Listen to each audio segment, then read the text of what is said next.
Fala, parceria! Professor Vareta na área e hoje vamos falar sobre Ucrânia. Se liga nesse vídeo, 7 fatos importantes para você sobre a Ucrânia sem falar da guerra.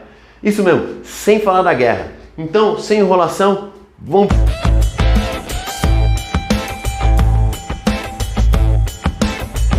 Vem com o pai moleque e é o seguinte, vamos falar sobre Ucrânia, mas antes aquele pedido, me ajuda, empacou nesses 6 mil, me ajuda a chegar nos 7 mil inscritos.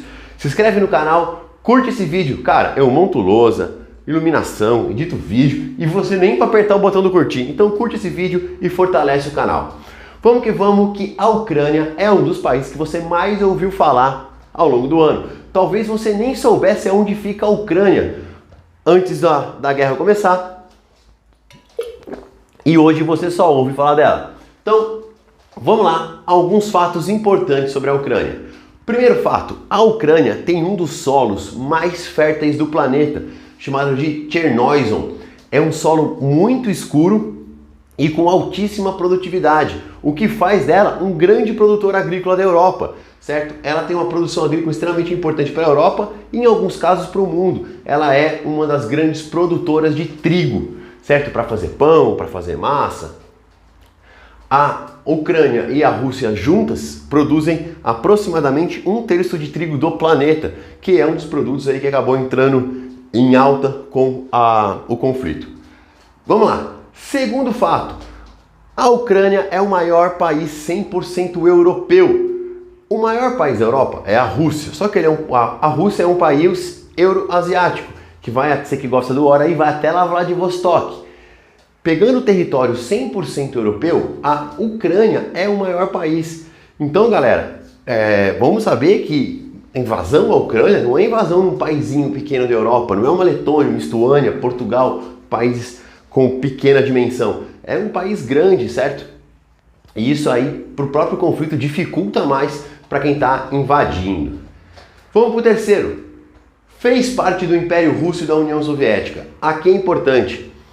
Russos e ucranianos, de certa forma, são povos irmãos, ou melhor, pelo menos primos, que principalmente ali, quando o Império Russo começa a se remontar, acho que no século XVI, a gente falava na Grande Rússia, na Pequena Rússia, que era a Ucrânia, e na Bielorrússia, que era a Rússia Branca. Então esse era as três Rússias do Império Russo. Então eles têm uma ligação histórica muito grande.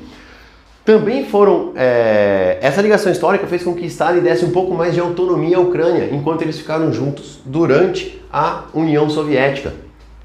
É durante a União Soviética, por exemplo, que a Península da Crimeia, que é um dos pontos importantes para você entender o conflito que está rolando hoje, tô tentando não falar do conflito como eu prometi, mas tá difícil. Ela foi doada, era um território russo que foi doado para a Ucrânia, porque eles acreditavam que eles nunca iriam se separar. Você teve, ao longo desse processo da União Soviética, muita migração de russos para aquela região e de ucranianos para a Rússia, porque você tinha ali uma similaridade, certo? E hoje você tem que entender isso para você entender o nosso sexto ponto, que é para falar sobre a população da Ucrânia, certo? Então eles têm um passado comum, graças tanto ao Império Russo quanto à União Soviética. A parte triste, Holodomor. Se você não sabe o que é isso, vai ficar sabendo agora. Holodomor foi o nome dado a uma grande crise de fome que aconteceu nos anos de 32 e 33 na Ucrânia e matou milhares e milhares e milhares de pessoas. O filme A Sombra de Stalin fala sobre isso. Eu dei essa indicação de filme lá no meu Telegram. Se você não faz parte do Telegram, cara, eu tenho um Telegram, aqui o link dele está aqui na descrição do vídeo, e algumas vezes eu mando listas de exercício e principalmente dicas de filmes, e tudo que acontece eu aviso as pessoas lá primeiro. Só para falar disso daqui, a história é a seguinte: um grupo de ucranianos contestou algumas coisas feitas pela Rússia durante a União Soviética, se mostrou contra o governo do Stalin. E como forma de punir essas pessoas, o Stalin puniu o país todo e gerou uma grande crise de fome. A Ucrânia, que era um dos maiores produtores de alimento, ela produzia esse alimento era levado para Moscou e para as outras repúblicas da União Soviética, e apenas uma parte muito pequena ficava para a Ucrânia, e gerou uma grande crise de fome nessa região, levando aí à morte de milhares e milhares de pessoas. é o que passa no filme A Sombra de Stalin. Esse filme está no Netflix.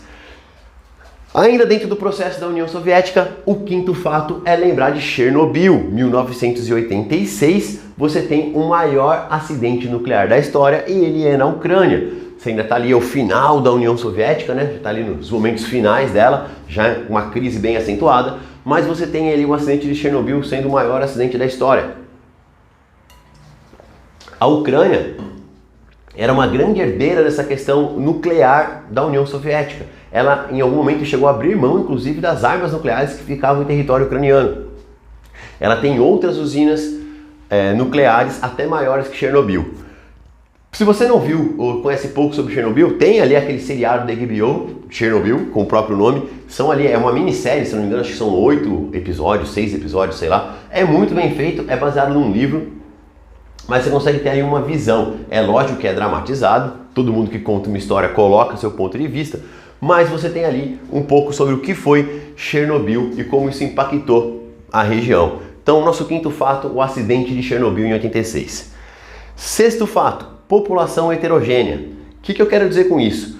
Principalmente na parte leste da Ucrânia, você tem muitos e muitos russos. Aqui quando eu falo, não o cara nasceu na Rússia, mas ele é de etnia russa, ele é um povo russo, ele fala russo. Algumas partes da Ucrânia, do território ucraniano, o russo é a principal língua falada. Eu vou ver se eu consigo colocar um mapinha para vocês em algum lugar aqui, mas vocês vão ver aqui, ó, a parte mais escura é justamente onde você tem essa população russa, população falando russo. Então, e nessa área dessa população falando russa é onde você tem aquelas repúblicas separatistas que foi o início de todo o conflito. Então você entender essa heterogeneidade populacional, fruto desse passado comum, é importante para você entender o conflito. Falei que não ia falar da guerra, mas é impossível, muitas coisas aqui se conectam. E sétima e última, o presidente era um comediante. Eu não sei falar, Volodymyr Zelensky, ele era um comediante. E ele ficou famoso na Ucrânia fazendo o papel de um presidente. E tem uma cena lá que ele atira em todos os parlamentares, que ele fala que todo mundo só rouba. Então ele ficou famoso fazendo o papel de um presidente num seriado. E como curiosidade, hoje vários serviços de streaming estão pagando uma fortuna para trazer esse seriado para o seu serviço. Porque tem muita gente que, graças ao conflito, botou o Zelensky em grande evidência, está sendo colocado aí pelo mundo ocidental como um grande herói. E isso vai fazer com que o seriado dele foi muito mais procurado. Então tem muita gente indo conhecer o momento ator-comediante, que é a carreira principal do Zelensky. Certinho? Se você gostou desse vídeo, se inscreve no canal, respira fundo. Tudo que você precisar saber sobre o conflito vai sair num vídeo lá na frente. Espera a coisa acontecer, porque esse ano você vai ser aprovado e eu vou te ajudar nisso. Respira fundo e bora pra facu.